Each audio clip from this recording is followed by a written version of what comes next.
So, expected din naman siguro ng mga tao na hindi rin siya darating. So, nagpakita na rin lang ako. Sir, sa statement po niya na Tuesday or Wednesday, wag lang Sunday. Marami na akong trabaho eh. So, it's, you know, alam na ng netizens yan kung anong ibig sabihin yan.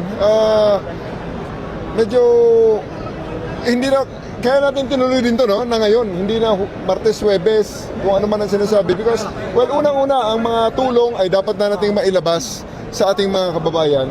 Dapat na nating mai-distribute. Kaya, hindi makapaghintay yan eh. So, hindi na natin mahintay kung ano man ang schedule niya. Ang schedule ng taong bayan ang ating susundin. Kanina, doon sa ring may dagdag pang 300,000. So, 16.3 ang cash natin. 16.3 million ang cash natin. Tapos, meron tayong bigas, delata. Ang delata natin, mga 2 truck eh. May isang kumpanya na, maraming kumpanya ang nag-donate at may isang kumpanya na isang truck talaga na isang wing van ang pinadala ng mga delata. So, didistribute na natin yun. Nakita nyo naman siguro nandyan, nakadisplay naman ang ibang mga Sir, may mga ayun lugar na naman. po ba kayong napili na tutulungan? ibinigay na namin sa DSWD, sa National